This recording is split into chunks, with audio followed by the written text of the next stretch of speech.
Student, this is Vipin here. एक बार आप सभी का फिर से स्वागत है हमारे चैनल लर्नोपीडिया पे। जैसा कि थंबनेल देख के आप सभी जान गए होंगे कि इस पर्टिकुलर वीडियो में हम लोग पावर शेयरिंग का पार्ट सेकंड कवर करने वाले हैं। पार्ट फर्स्ट हमने ऑलरेडी अपलोड कर दिया है, जो जिसका लिंक आपको डिस्क्रिप्शन में मिल जाएगा।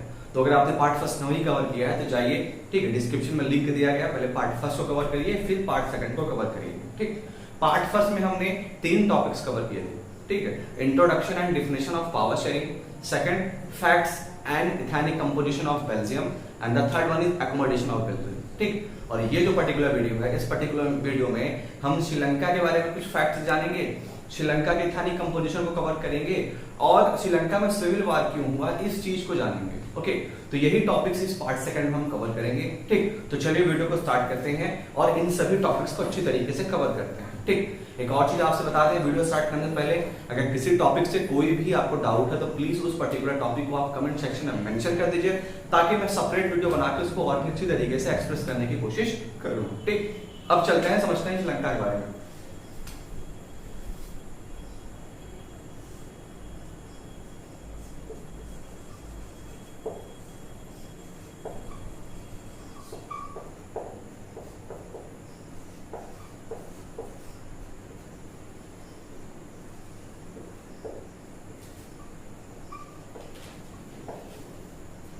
Okay, ethnic composition of Sri Lanka. मैंने आपको इथेनिक वर्ड का मतलब बता दिया था, लेकिन मैं फिर से एक बार आपको बता दूं कि इथेनिक वर्ड का मतलब क्या है। ठीक है, इथेनिक का मतलब होता है कि एक ऐसी पर्टिकुलर सोसाइटी जिस सोसाइटी में डिफरेंट रिलीजियस को फॉलो करने वाले लोग रहते हैं। ठीक है, एक ऐसी सोसाइटी या एक ऐसा प्लेस जहां पे डिफरेंट रिलीजियस को फॉलो करने वाले लोग रहते हो, वो पर्टिकुलर प्लेस को आप इथेनिक कह सकते हैं। ठीक, तो श्रीलंका के इथेनिक कंपोजिशन को जानने से पहले श्रीलंका के बारे में थोड़ा जान लें।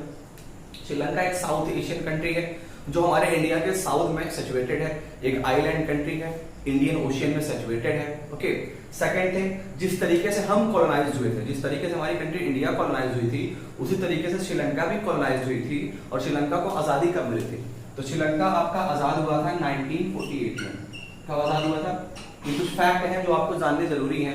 जैसे बेल्जियम आपका इंडिपेंडेंट हुआ था 1830 में, वैसे श्रीलंका आपका इंडिपेंडेंट हुआ था 1948 में। ठीक है, जिस तरीके से हमको ब्रिटिश गवर्नमेंट ने, ब्रिटेन ने कॉलोनाइज किया था, वैसे उसने श्रीलंका को भी कॉलोनाइज किया था। ठीक है, अब हम चलते हैं, जानते हैं इथेनिक कंपोजिशन, श्रीलंका के इथेनिक कंपोजिशन के बारे में। ठीक, श्रीलंका के बारे में कौन सी बता देंगे, आइलैंड कंट्री है, जिसके कारण इसीलिए क्या कहते हैं, ये अपने पॉलिटिकल बाउंड्रीज को किसी कंट्री से शेयर नहीं करती, ये चारों तरफ पानी से घिरी हुई है। ठीक है ना, इंडियन ओशियन से। ओके, अब हम चलते हैं इसके इथेनिक कंपोजिशन को जानते हैं। ठीक, श्रीलंका की पॉपुलेशन में कुछ यूं था कि श्रीलंका की जितनी पॉपुलेशन थी उसकी 74% पॉपुलेशन कैसी लैंग्वेज बोलती थी? सिन्हाला लैंग्वेज बोलती थी। 74% population of Sri Lanka are speaking Sinhala language.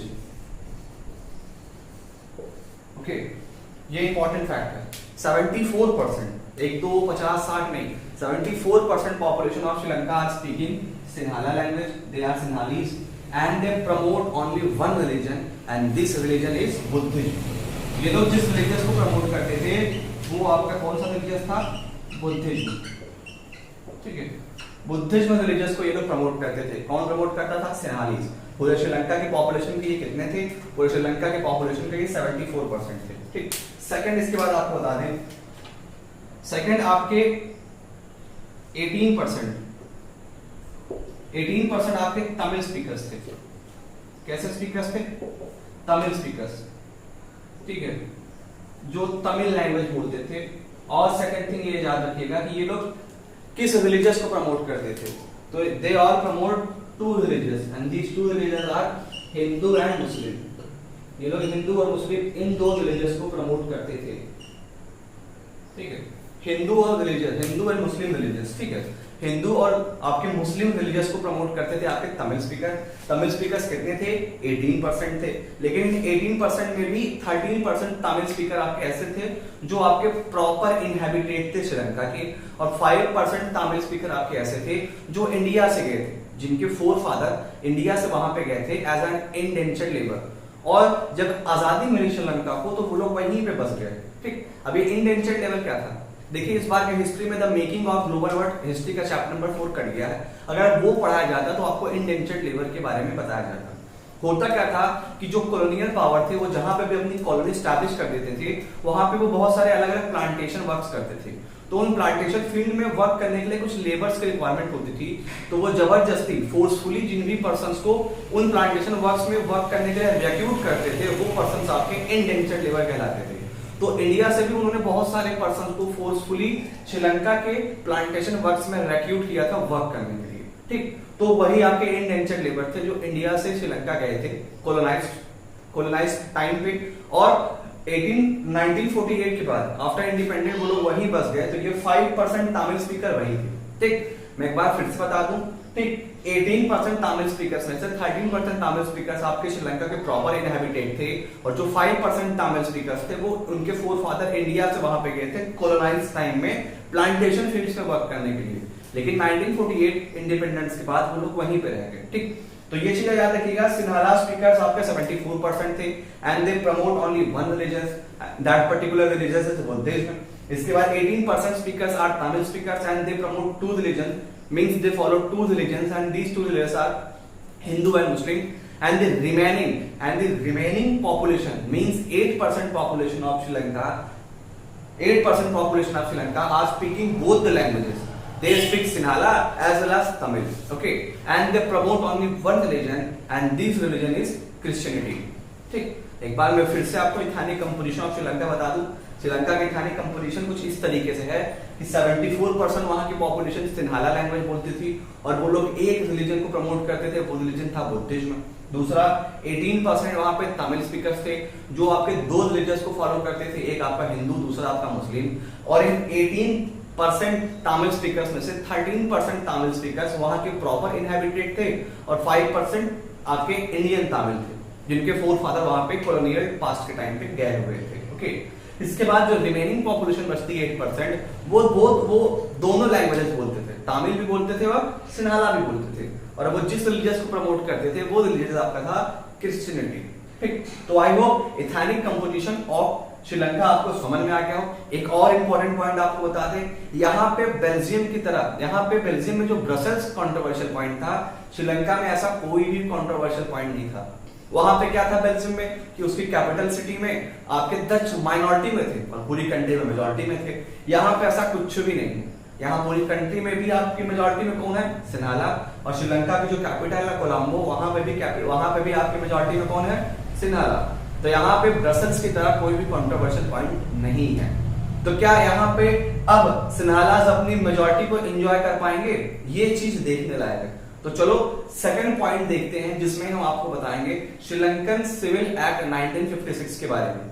Sri Lankan civil act 1956 के बारे में जानेंगे और श्रीलंकन एक्ट 1956 में वो कौन कौन से ऐसे पर्टिकुलर टॉप पॉइंट्स दिए गए थे जिसने आपके तमिल स्पीकर्स के राइट्स को, उनके इंडेक्स को डिनाइड किया था, ओके।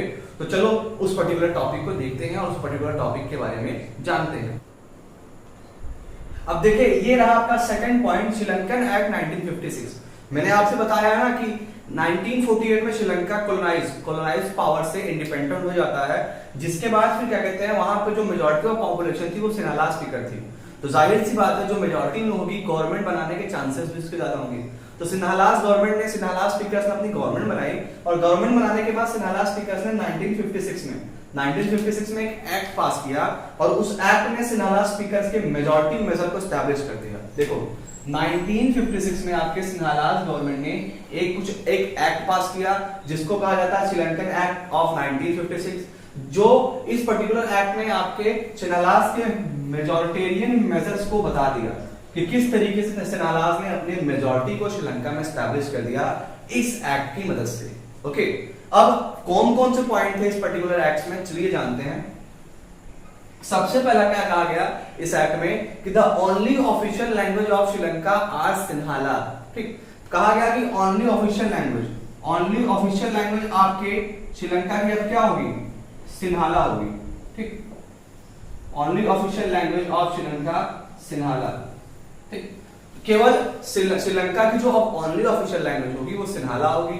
दूसरा ये बोला गया कि जो सिन्हाला एस्पिरेंट्स होंगे, जो सिन्हाला स्टूडेंट्स होंगे या जो सिन्हाला एस्पिरेंट्स होंगे उनको स्पेशल प्रोविजंस दिए जाएंगे, उनको रिजर्वेशन दिया जाएगा गवर्नमेंट जॉब में, यूनिवर्सिटीज में, इंस्टीट्यूशंस में एंड कॉलेजेस में, ठीक, मैं एक बार फिर से क्लियर कर दूं, जो भी ऐसे पर्टिकुलर एस्पिरेंट जो सिन्हालास कम्युनिटी से बिलोंग करते हैं उनको रिजर्वेशन या स्पेशल प्रोविजन दिए जाएंगे गवर्नमेंट जॉब में, यूनिवर्सिटी, इंस्टीट्यूशन या कॉलेजेस में। ठीक, तीसरा कहा गया कि अब कंट्री केवल एक ही रिलीजियस को ऑफिशियली प्रमोट करेगा और वो रिलीजियस है बुद्धिज्म। ठीक, मैं एक बार फिर से इन तीनों पॉइंट्स को बता दूं जो आपके श्रीलंकन एक्ट 1956 में दिए गए हैं। पहला, इस पर्टिकुलर एक्ट में आपके सिन्हालास के मेजॉरिटी मेजर को स्टैब्लिश कर दिया था पूरे के पूरे कंट्री में। किन पॉइंट्स, कौन सी पॉइंट्स है जो इन चीजों को बताते हैं? 3 पॉइंट्स है जो ये चीजें बताती हैं कि द एक्ट ऑफ श्रीलंका 1956 में पूरे कंट्री में सिन्हालास की सुप्रीमेसी को स्टैब्लिश कर दिया था। वो 3 पॉइंट कौन से हैं? पहला, the only official language of Sri Lanka are Sinhala. Second, अब कंट्री की केवल एक ही रिलीजियस को फॉलो करेगा, वो है बुद्धिज्म। तीसरा, जितने भी ऐसे पर्टिकुलर स्टूडेंट्स हैं, जितने भी ऐसे पर्टिकुलर एस्पिरेंट्स हैं जो आपके सिन्हालास कम्युनिटी से बिलोंग करते हैं, उनको कॉलेज, गवर्नमेंट जॉब्स, यूनिवर्सिटीज में स्पेशल प्रोविजन दिए जाएंगे। तो जब ये पर्टिकुलर आपके श्रीलंकन एक्ट 1956 में जब इन पॉइंट्स को बताया गया, इन पॉइंट्स को इशू किया गया, तो इससे क्या हुआ? जो तमिल स्पीकर्स थे, तमिल स्पीकर्स को कहीं ना कहीं ऐसा लगा कि कहीं ना कहीं उनके राइट्स, उनके इंटरेस्ट उनसे छीने जा रहे हैं, उनको सोसाइटी में डिस्क्रिमिनेट किया जा रहा है। और जाहिर सी बात है इन पॉइंट्स में तो ये चीजें बता दी जो एकदम गलत था, जो पूरी तरीके से गलत था। और इन चीजों से आपके तमिल स्पीकर्स के अंदर एक एंग्री, मतलब वो एक प्रकार से गुस्से में आ गए कि ये चीजें हमारे साथ गलत हो रही हैं, कहीं ना कहीं सोसाइटी में हमको हर बेसिस पर डिस्क्रिमिनेट किया जा रहा है। जिसके बाद आपके तमिल स्पीकर्स ने क्या किया? आपके तमिल स्पीकर्स ने बहुत सारे ऑर्गेनाइजेशन फॉर्म किए और लगातार वो सिन्हाला गवर्नमेंट के अगेंस्ट में प्रोटेस्ट करना स्टार्ट कर देते हैं। लगातार अपने राइट्स को, अपने डिमांड्स को, अपने इंटरेस्ट को पाने के लिए सारे के सारे तमिल स्पीकर्स सिन्हाला गवर्नमेंट के अगेंस्ट और इस पर्टिकुलर एक्ट के अगेंस्ट वो लोग डिमॉन्स्ट्रेशन, स्ट्राइक, ये सारी चीजें करना स्टार्ट कर देते हैं। ओके, लेकिन होता क्या, जितनी बार भी वो लोग अपने डिमांड और इंटरेस्ट की मांग करते थे, सिन्हालास गवर्नमेंट उस चीज को इग्नोर कर देती थी, पूरी तरीके से डिनाइड कर देती थी। जिसके बाद आपके 1976 में एक ऑर्गेनाइजेशन फॉर्म किया गया, एक मिलिटेंट ऑर्गेनाइजेशन फॉर्म किया गया। 5 मई 1976 को विल्लू पिल्लई प्रभाकरन जी ने एक ऑर्गेनाइजेशन, एक मिलिटेंट ऑर्गेनाइजेशन फॉर्म किया और उस मिलिटेंट ऑर्गेनाइजेशन का फॉर्म था लिट्टे, मतलब लिबरलाइजेशन ऑफ टाइगर तमिल इलम। ठीक है, आइए थोड़ा सा उसके बारे में जानते हैं। ओके,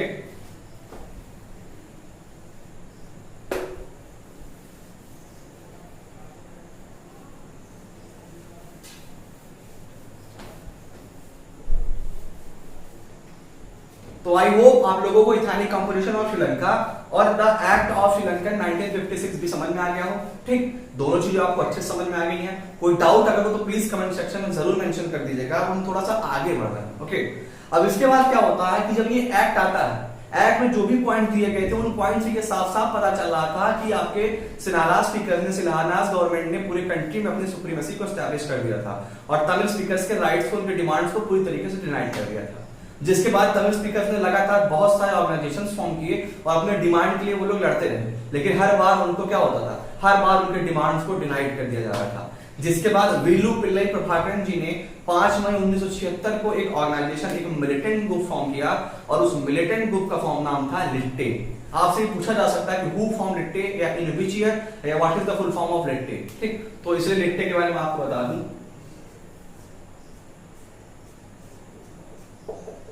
लिट्टे का फुल फॉर्म था लिबरेशन ऑफ टाइगर तमिल इलम।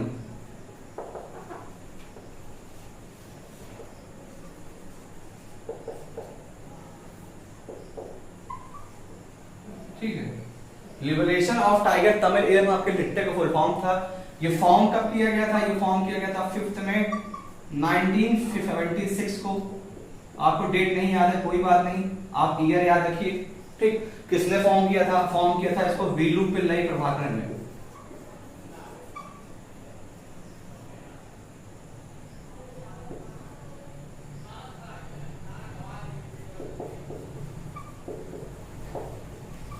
विल्लू पिल्लई प्रभाकरन जी ने इसको फॉर्म किया था।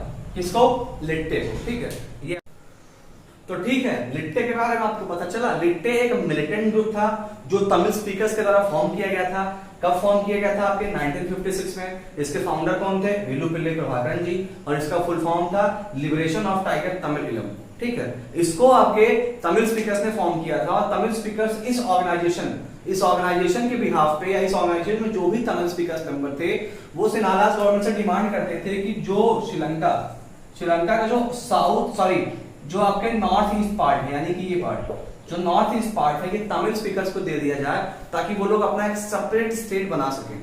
लेकिन आपके क्या कहते हैं, आपके सिन्हालास गवर्नमेंट लगातार उनके सारे डिमांड्स को पूरी तरीके से इग्नोर कर दे रहे थे। क्यों ऐसा कर रहे थे? क्योंकि उन्होंने वहां पे अपनी मेजॉरिटी स्टैब्लिश कर दी थी, तो वो क्यों किसी माइनॉरिटी की बात को सुने। ओके, इसके बाद फाइनली क्या होता है? फाइनली 1983 23 जुलाई 1983 को आपके श्रीलंका में सिविल वार स्टार्ट होता है। ठीक, सिविल वार का मतलब क्या होता है?